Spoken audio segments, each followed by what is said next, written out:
Hari ini saya mau berbagi kasih karunia dengan judul Lamek, keturunan ke-9 dari Adam.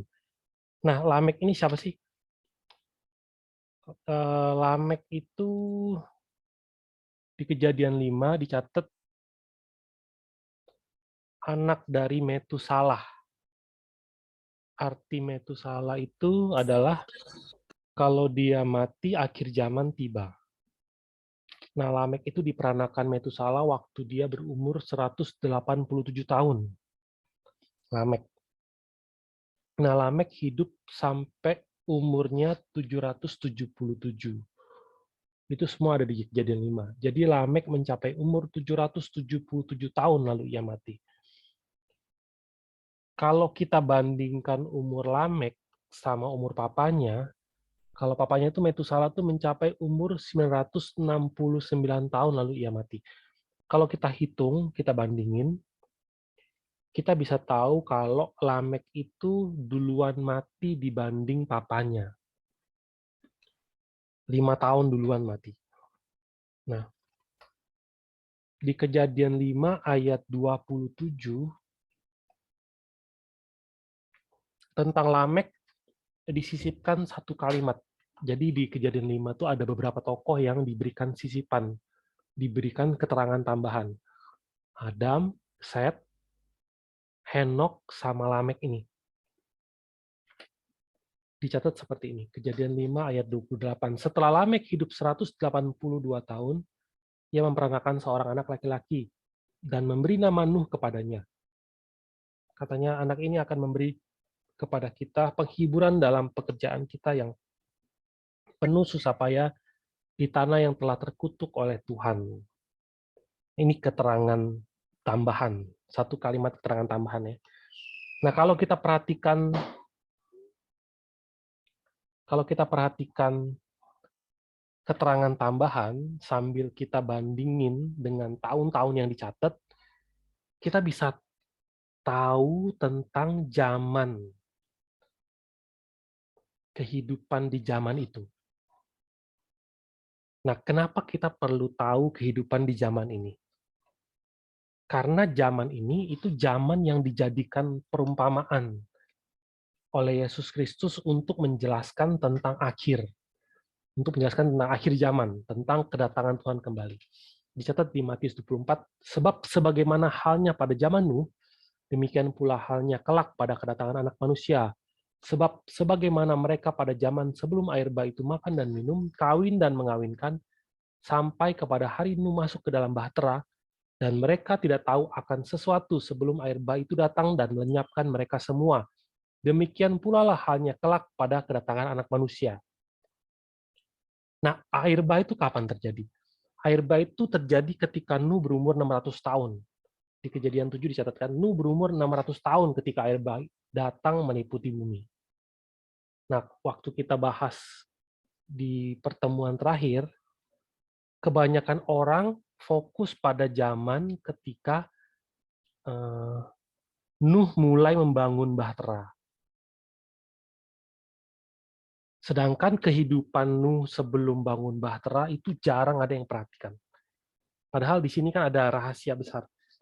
Nah, jadi sebenarnya apa sih yang terjadi di zaman itu?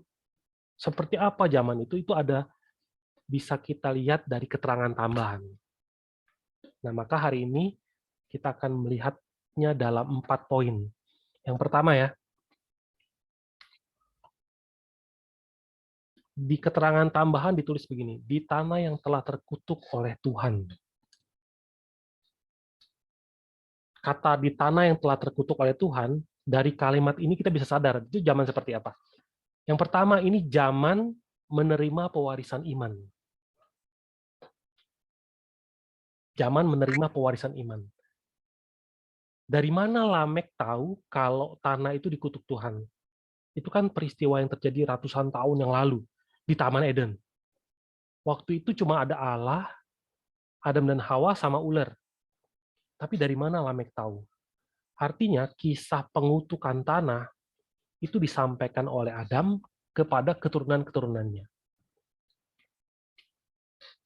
Kalau kita lihat pembahasan terakhir kita Kalau kita hitung tahun-tahunnya, kita bisa tahu kalau Lamek itu lahir ketika Adam masih hidup.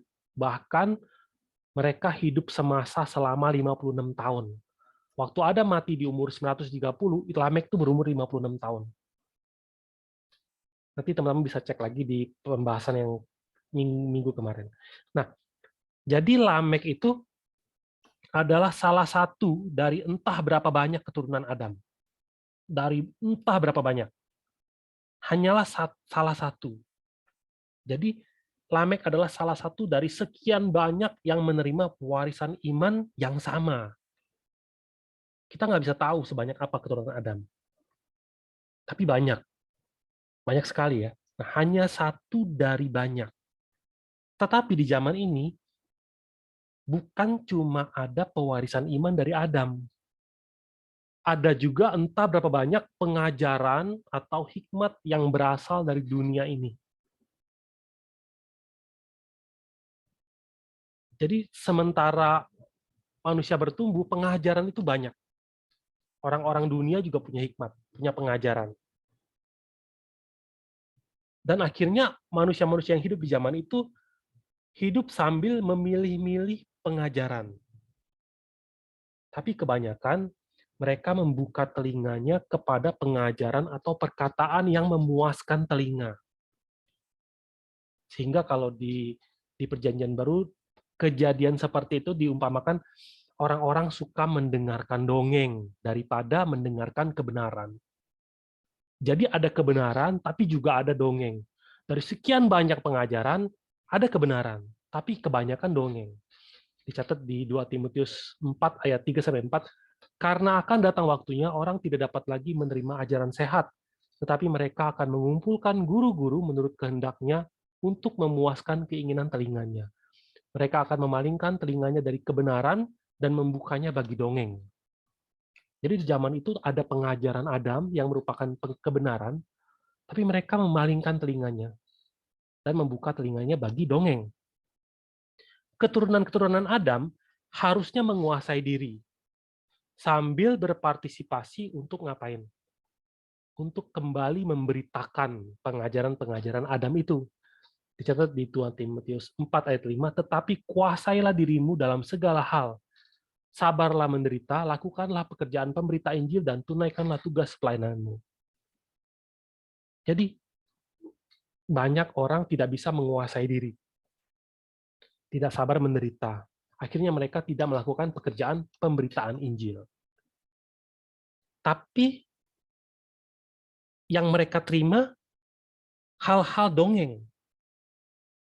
Karena mereka nggak mengerti apa sih penderitaan yang sebenarnya, penderitaan yang sesungguhnya apa sih? Akhirnya banyak dari keturunan Adam itu terseret oleh dunia, menjalani kehidupan makin jahat dan makin jahat lagi. Ini adalah masa di mana orang-orang akhirnya apa? Karena tidak menerima kebenaran, akhirnya mereka hanya akan mencintai diri mereka sendiri. Dicatat di 2 Timotius 3 ayat 1-2. Ketahuilah bahwa pada hari-hari terakhir akan datang masa yang sukar. Manusia akan mencintai dirinya sendiri dan menjadi hamba uang. Mereka akan membual dan menyombongkan diri, mereka akan menjadi pemfitnah, mereka akan berontak terhadap orang tua dan tidak tahu berterima kasih, tidak mempedulikan agama. Di zaman itu sama. Mereka berontak kepada pengajaran Adam. Jadi itu ya. Di zaman ini, lewat kita lihat keterangan tambahan, kita bisa tahu bahwa ini adalah zaman di mana meskipun dunia jahat, pewarisan iman tetap dilakukan. Yang kedua, ini adalah zaman di mana ada orang yang bisa sadar dan bertobat. Dicatat di keterangan tambahan, dan memberi nama Nuh kepadanya. Katanya, anak ini akan memberi kepada kita penghiburan. Nama Nuh artinya itu istirahat atau penghiburan. Dengan hati dan harapan seperti apa Lamek memberi nama anaknya Nuh?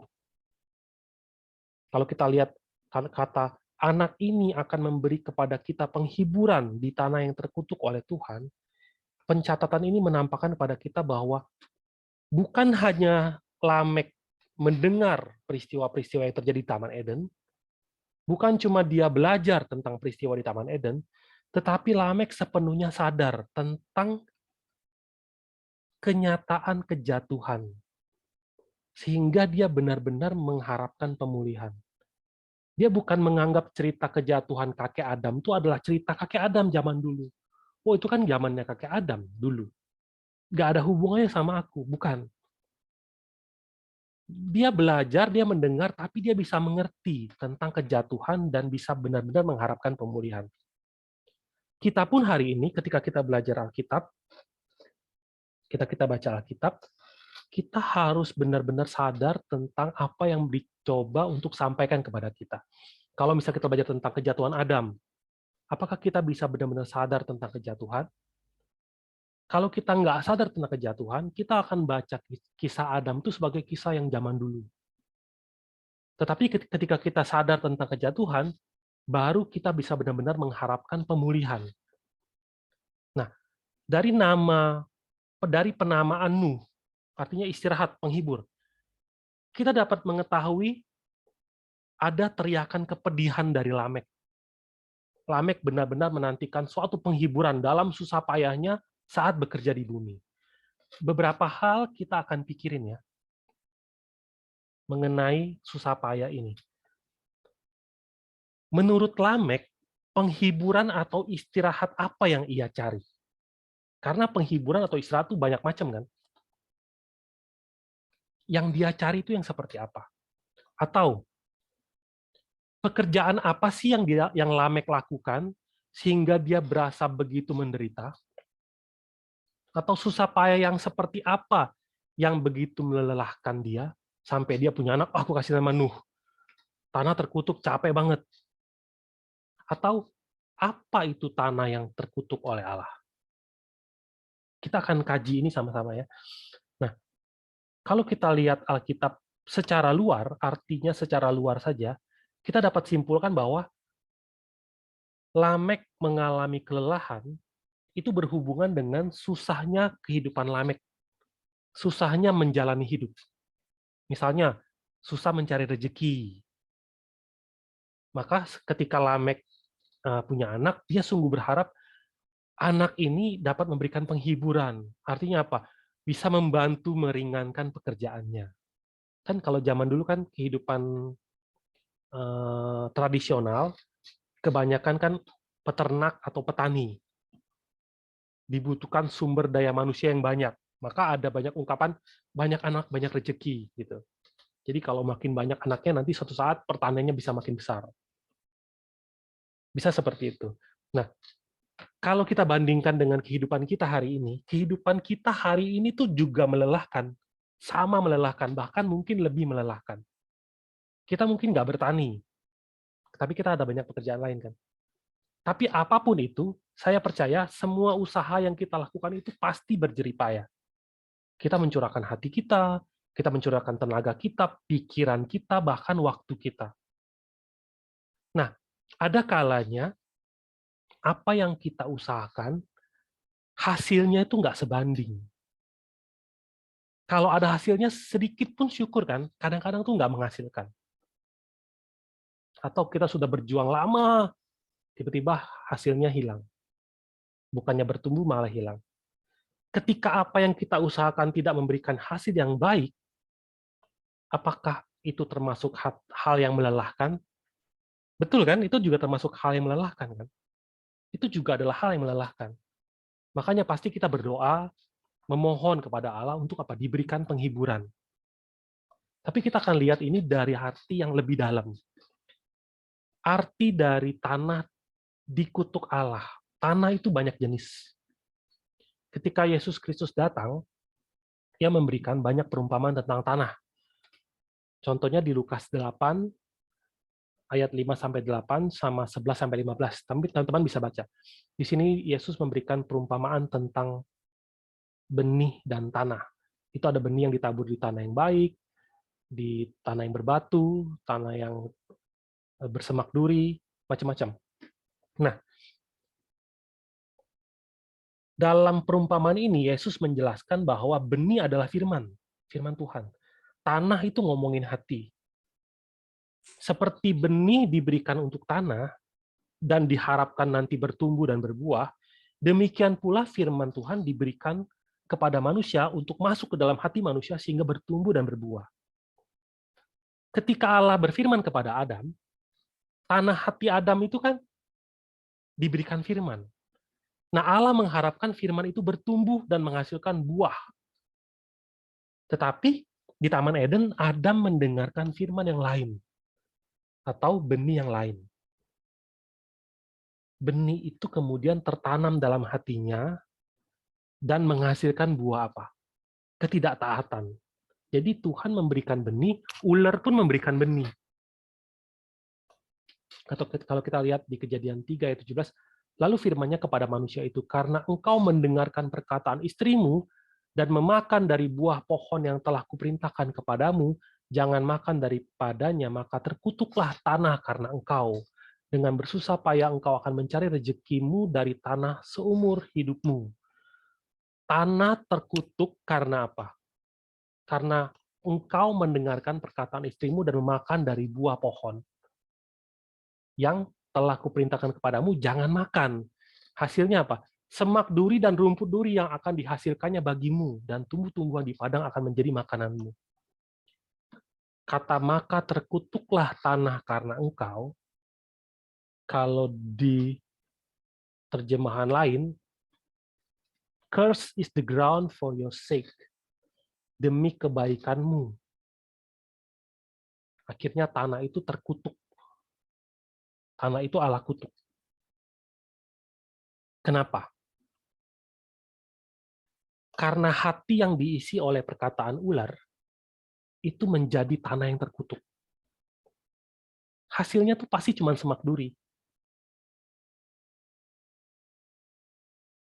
Bayangkan kalau kita punya hati, isinya tuh cuma bisa menghasilkan semak duri. Bukankah itu menjadi tanah yang terkutuk? Oleh karena itu, jika seseorang memiliki hati yang seperti ini, tiba-tiba diberikan firman Allah yang sejati, firman Allah yang hidup, ada dua hal yang terjadi secara bersamaan. Pertama, firman itu akan sulit tumbuh, karena firman itu akan terjepit. Kayak yang dicatat di Lukas 8 ayat 7, sebagian lagi jatuh di tanah, di tengah semak duri, dan semak itu tumbuh bersama-sama dan menghimpitnya sampai mati. Jadi firman itu akan sulit tumbuh, akan terjepit. Tetapi di waktu ini pun, ketika firman yang sejati disampaikan, manusia bisa menyadari keberadaan duri dalam hatinya. Manusia akhirnya bisa menjadi sadar susahnya berjeripayah untuk bertobat.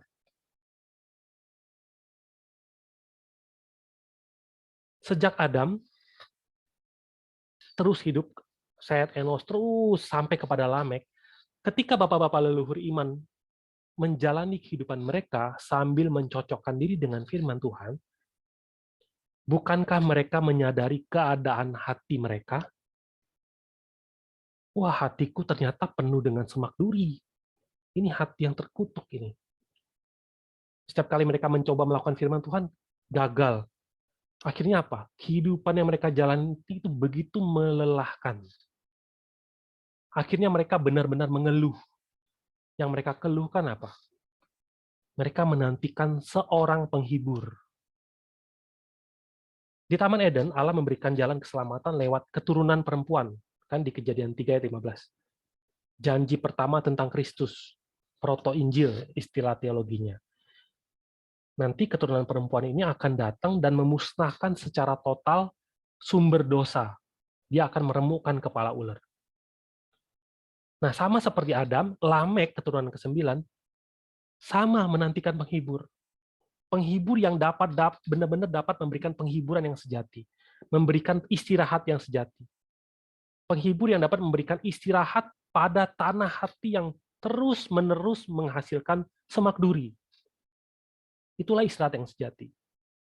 Maka lewat menamakan anaknya Nuh, itu terkandung pengharapan Lamek tentang Mesias. Nah, Sebelum zaman air bah, mayoritas manusia kan makan, minum, kawin, dan mengawinkan. Di hari akhir, di kedatangan Tuhan yang kembali, kata Tuhan, manusia itu akan seperti itu, akan seperti zaman Nuh. Tetapi akan ada juga manusia yang seperti Lamek, yaitu manusia yang sungguh capek melihat isi hatinya sendiri. Akan ada manusia yang sungguh capek merasakan kelemahan manusia karena kejatuhan. Oh Tuhan, betapa banyaknya duri di dalam hatiku. Manusia-manusia Lamek atau melamek-lamek rohania yang menyadari keadaannya sendiri tidak menyerah, bahkan menjadikan kesadaran ini sebagai titik untuk kembali kepada Allah. Semakin berdekat kepada Allah. Aku benar-benar butuh Yesus. Hanya Yesus, nggak ada yang lain. Kalau dicatat di 1 Yohanes 3, nggak dicatat ya. 1 Yohanes 3, ayat 7-8. Ada yang boleh tolong bacain 1 Yohanes 3, ayat 7-8. Saya cari dulu ya. Ya. 1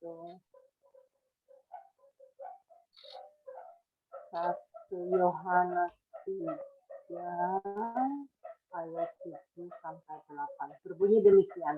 Anak-anakku, janganlah membiarkan seorang pun menyesatkan kamu.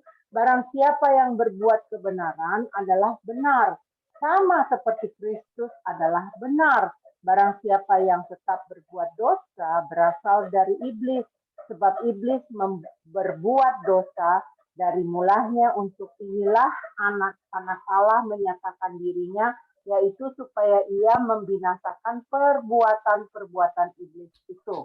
Amin. Amin. Ketika bapak-bapak leluhur iman hidup sambil mencocokkan dirinya, apakah saya tetap berbuat dosa? Apakah saya tetap tidak berbuat dosa? Ketika mereka berbuat dosa, mereka sadar apa?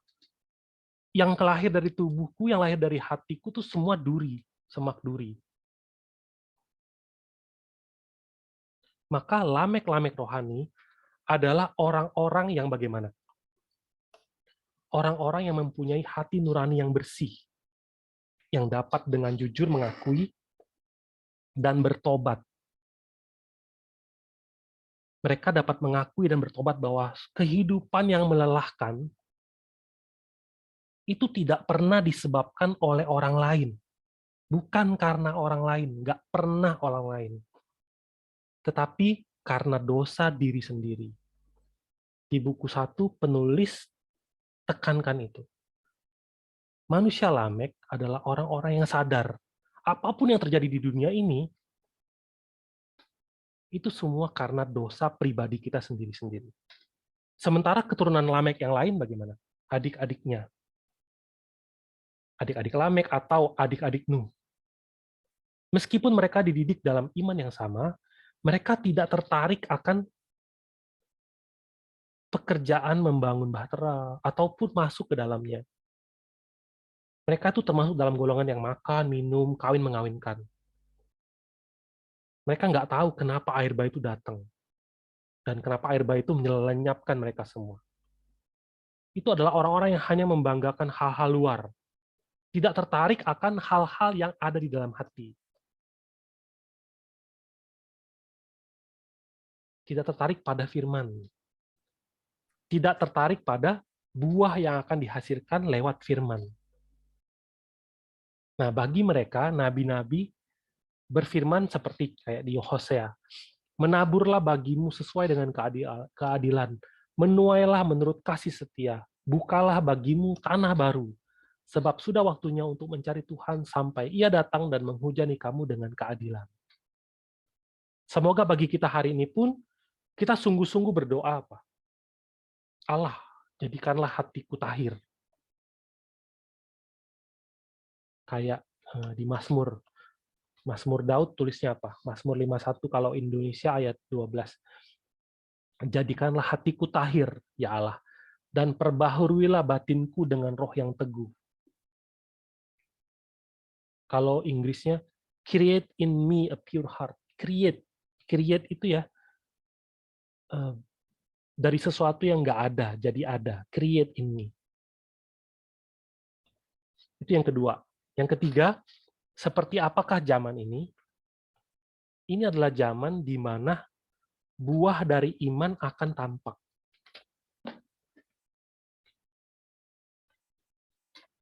Kalau kita lihat di Kejadian 5 ayat 30, Lamek masih hidup 500, saya ada catat nggak sih sebentar.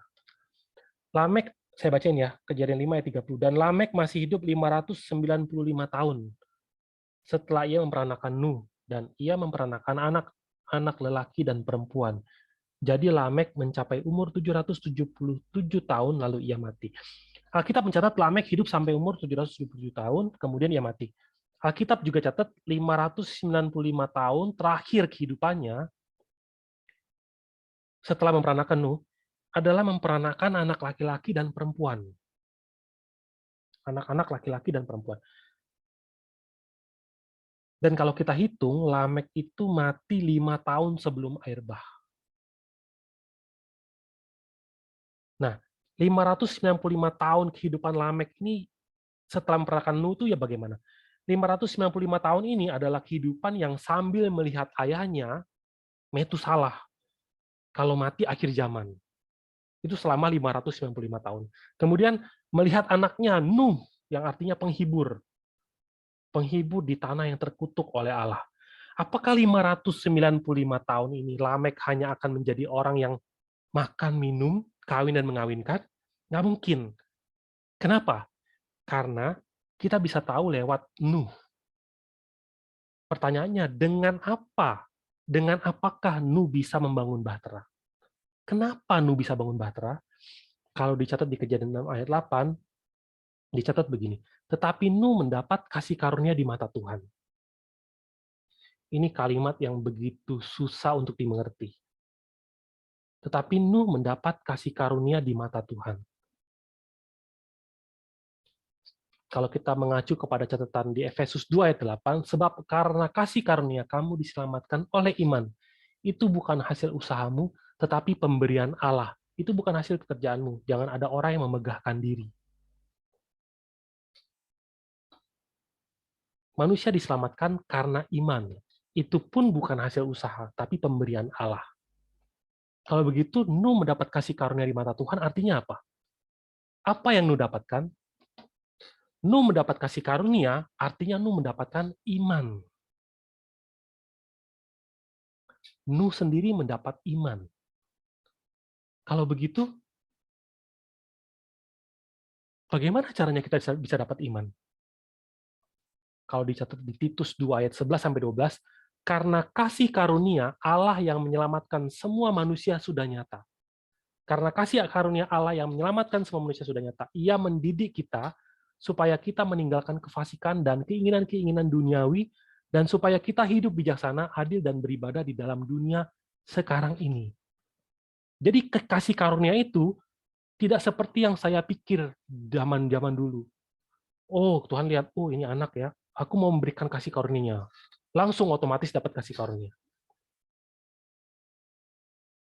Tapi kalau kita lihat di Titus 2, untuk mendapatkan kasih karunia harus ngapain?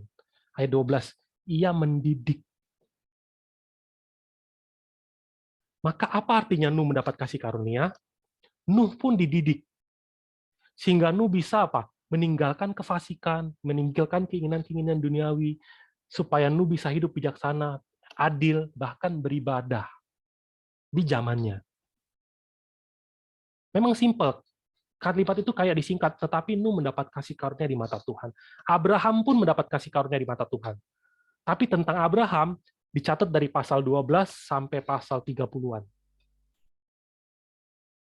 Banyak sekali peristiwa yang terjadi dalam kehidupan Abraham demi Abraham bisa mendapatkan iman.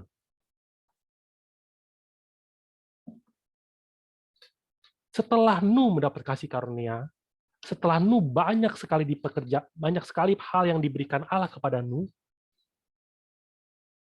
Akhirnya Nuh terima iman, dan oleh iman itu dicatat apa? Karena iman, maka Nuh dengan petunjuk Allah tentang sesuatu yang belum kelihatan, dengan taat mempersiapkan bahtera untuk menyelamatkan keluarganya. Dan karena iman itu ia menghukum dunia, dan ia ditentukan untuk menerima kebenaran sesuai dengan imannya. Nuh bukan orang yang begitu lahir langsung punya iman. Dia bukan orang spesial. Tapi justru karena kasih karunia Allah lah dia bisa punya iman. Maka Allah harus bekerja dengan sangat keras. Untuk seorang manusia bisa memiliki iman, Allah harus bekerja dengan sangat keras. Bahkan puncaknya apa? Allah harus datang sebagai manusia dan mati di atas kayu salib. Sangat banyak peristiwa yang terjadi di dalam kehidupan Nuh yang Alkitab nggak catat. Dia singkatin dalam satu kalimat. Nanti kita akan lebih paham ketika kita belajar tentang Abraham ya. Tapi kalau kita melihat dalam kehidupan kita hari ini, kita pun sama kan? Betapa banyak Allah telah bekerja dan mencurahkan kasih karunia kepada kita. Sampai hari ini kita bisa percaya Yesus. Untuk kita hari ini bahkan sampai malam mau merendahkan diri sama-sama menekuni firman lebih lagi. Memangnya kita nggak tahu tentang Nuh? Tahu kan? Tapi kita mau mendalami firman lebih lagi. Dari mana hati yang seperti itu? Bukan kasih karunia. Banyak hal yang terjadi dalam hidup kita. Nah, Lamek, ayahnya, adalah salah satu bentuk kasih karunia yang Nuh terima. Nuh lahir dari Lamek, itu pun kasih karunia. Dia punya papa seperti Lamek. Karena ada Lamek yang hidup semasa dengan Nuh, 595 tahun, mewariskan iman. Iman itu pun tumbuh. Maka lewat silsilah di Kejadian 5, Allah kasih bocoran. Lamek memperanakan Nuh, itu artinya buah dari Lamek itu apa? Buah dari Lamek adalah Nuh. Hal ini mengajarin kita bahwa orang yang sadar dan bertobat adalah orang yang sedang menempuh jalan yang benar untuk mendapatkan penghiburan yang sejati, yaitu Yesus Kristus. Itu yang ketiga. Yang keempat, yang terakhir ya, ini adalah zaman di mana peneguhan terjadi. Tentang akhir zaman, Nabi Daniel diberikan suatu penglihatan tentang kedatangan Tuhan kembali. Di Daniel 9 ayat 27 ditulis seperti ini. Raja itu akan membuat perjanjian itu menjadi berat bagi banyak orang selama 1 x 7 masa. Pada pertengahan 7 masa itu, ia akan menghentikan korban sembelihan dan korban santapan. Dan di atas sayap kekejian akan datang yang membinasakan sampai pemusnahan yang telah ditetapkan menimpa yang membinasakan itu. Di Daniel 9, tentang raja itu kan ngomongin Allah yang datang kembali. Akan membuat perjanjian itu menjadi berat. Nah, ini terjemahan Indonesianya tidak pas. Jadi raja itu bukan membuat perjanjian itu menjadi berat. Tetapi raja itu akan meneguhkan perjanjian itu. Meneguhkan perjanjian ya. Kalau perjanjian menjadi berat itu kayak ketika kita bikin perjanjian, kemudian perjanjiannya direvisi jadi makin berat syarat-syaratnya, bukan. Tapi raja itu akan meneguhkan, bahasa aslinya meneguhkan perjanjian itu. Kalau bahasa Inggrisnya lebih tepat. Nah, kalau kita lihat dari sudut pandang Nuh, apa yang sebenarnya terjadi ketika Allah menampakkan diri, bukan menampakkan ya, ketika Allah berfirman kepada dia. Kita harus tahu dulu kapan Allah berfirman kepada Nuh. Kapan Allah memberikan perintah. Hei Nuh, bangun bahtera. Kapan? Itu kan sesaat sebelum Nuh bangun bahtera. Jadi kapan itu? Pendapat umum secara teologi,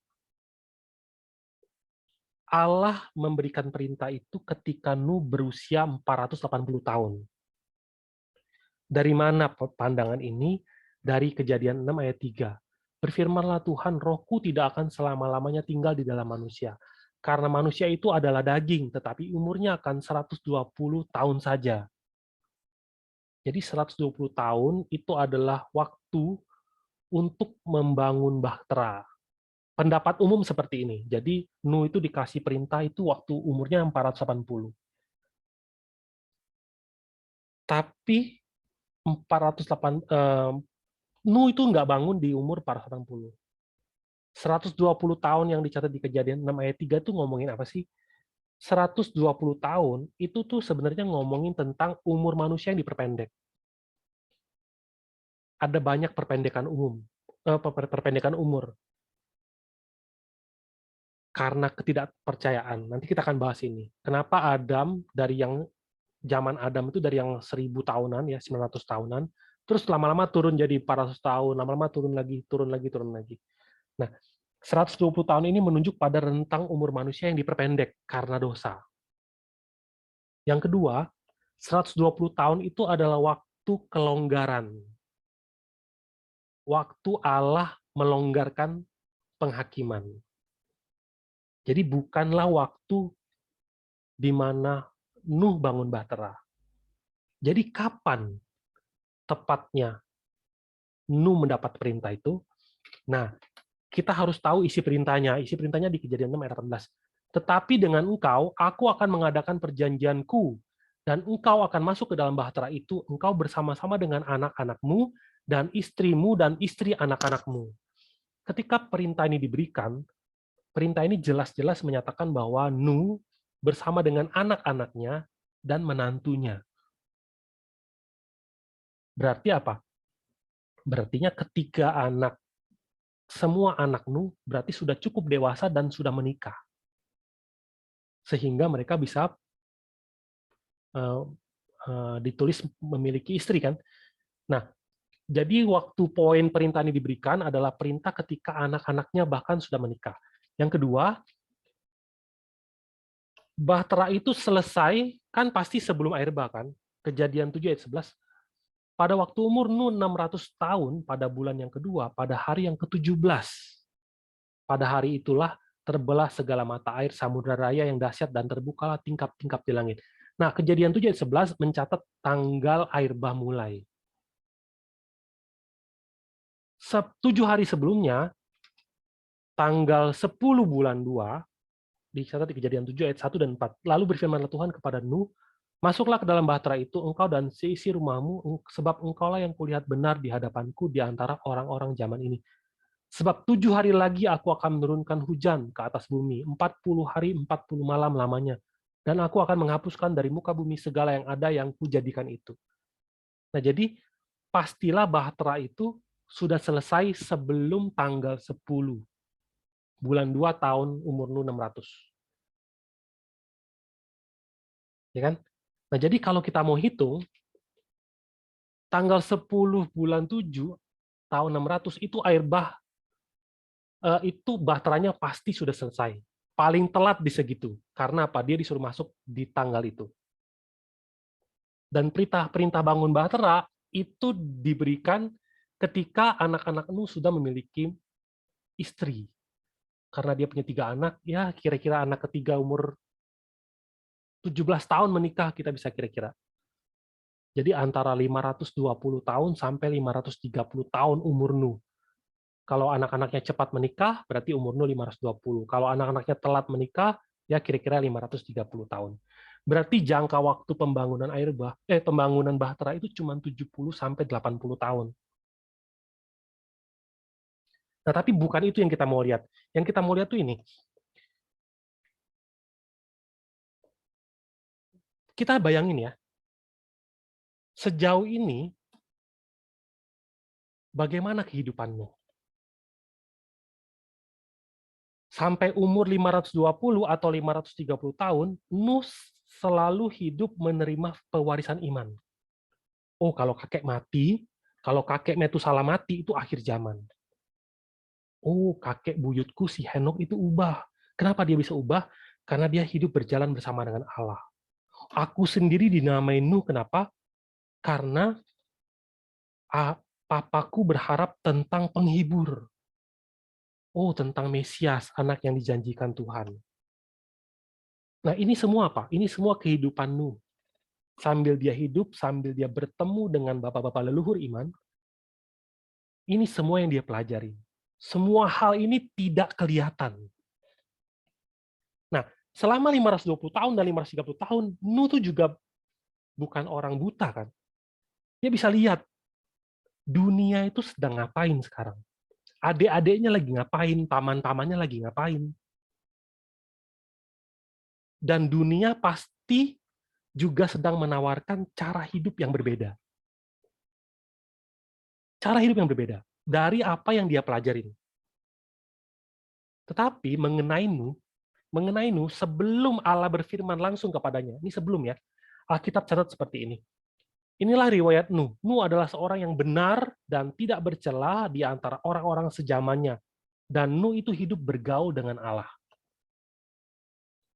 Ia adalah seorang yang benar, bahasa Ibraninya cadik, benar. Setelah kejatuhan Adam, semua manusia itu berdosa. Nggak ada manusia yang benar. Tapi ketika Allah melihat Nuh, di mata Tuhan, Nuh adalah orang yang benar. Sehingga dicatat ini, Nuh adalah seorang yang benar. Ia adalah orang yang tak bercela, tamim. Tamim itu kalau bahasa langsung diterjemahin langsung itu tidak bercela atau tidak bercacat, sempurna. Ini banyak dicatat di kitab Lewi. Nanti kita akan belajar ini tentang Abraham. Tuhan juga kasih perintah kepada Abraham, jadilah engkau tak bercela, tamim. Tapi ketika menunjuk kepada korban persembahan, kayak domba atau lembu, korban persembahan itu harus tidak bercacat, sempurna. Kayak Yesus Kristus sempurna. Nah, Nuh itu dilihat Allah tidak bercacat. Yang terakhir, hidup bergaul itu seperti Henok, italak, kata Ibraninya. Kata yang disamai dipakai untuk hidup berjalan bersama. Ini karakter Nuh selama 530 tahun. Sedangkan dunia bagaimana?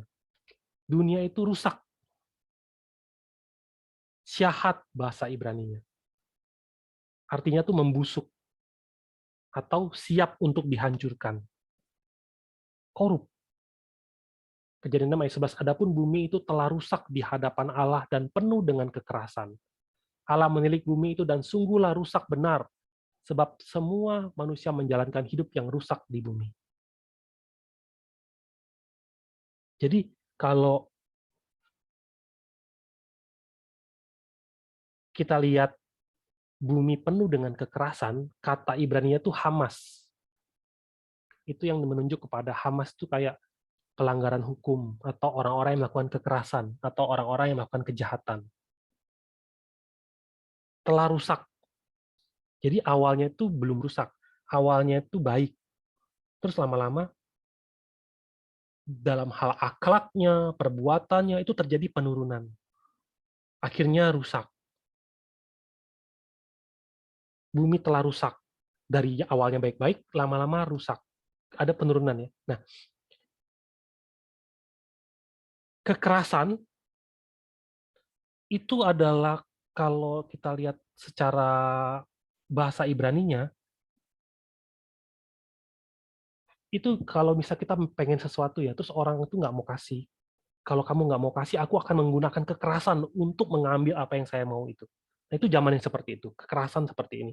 Jadi melanggar hukum dengan menggunakan kekerasan, dengan melakukan kejahatan.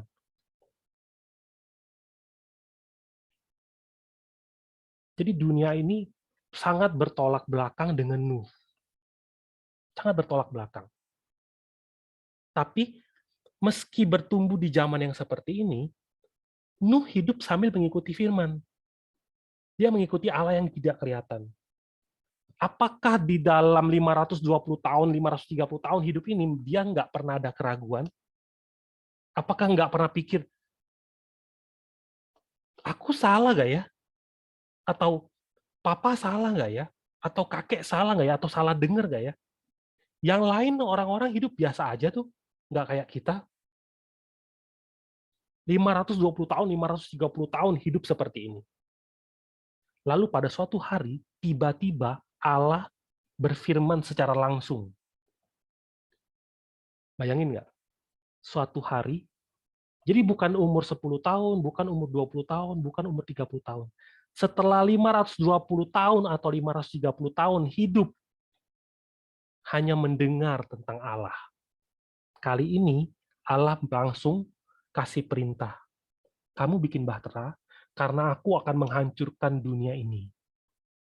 Maka di momen itu segala keraguan yang pernah timbul selama ini dalam hidupnya, aku pikir aku gila, tapi semua itu hilang.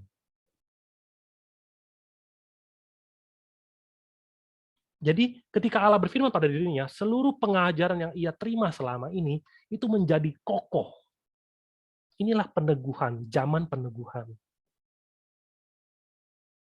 Sementara orang bahkan tidak tahu apa yang mau diteguhkan, Allah tuh mau nyamperin siapa?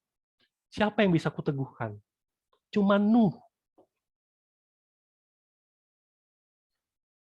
Ternyata semua yang Papa sampaikan, semua yang kakek Adam sampaikan itu semuanya benar. Semuanya benar. Hari ini kita ke gereja tiap minggu, kita belajar Alkitab, kita baca Alkitab. Apakah nggak ada keraguan dalam diri kita? Orang di luar, kalau teman-teman baca Mazmur 37, Mazmur 73, orang-orang di luar yang tidak mengenal Tuhan, hidupnya baik-baik saja, bahkan lebih baik dari kita, tapi penghakiman benar-benar akan datang. Maka penulis buku menulis apa? Lamek dan Metusala itu ada di situ, bantuin Nuh bangun bahtera. Bahkan sampai mereka mati. Bahtera Nuh itu adalah hasil dari ketaatan Nuh. Dicatat, lalu Nuh melakukan semuanya itu tepat seperti yang diperintahkan Allah kepadanya. Demikianlah dilakukannya. Kata Nuh melakukan semuanya itu, tata bahasanya itu tata bahasa konsekutif. Bentuk wow konsekutif, artinya kejadian sebelumnya dan kejadian sesudahnya berlangsung tanpa jeda. Artinya, ketika perintah membangun bahtera diberikan, langsung tanpa jeda Nuh bangun, dan itu berlangsung terus tanpa berhenti. Mentaatinya terus. Sampai bahteranya selesai. Kesimpulannya, Yesus berfirman, Yesus bilang, di zaman akhir, itu mirip seperti zaman Nuh. Manusia-manusia itu akan makan, minum, kawin, mengawinkan. 3 kata kerja yang menunjukkan hal-hal duniawi. Hal-hal secara dunia. Manusia itu akan makan, minum, kawin, mengawinkan. Meskipun begitu, sebenarnya di sekitar mereka tuh ada apa? Ada jalan keselamatan yang begitu dekat.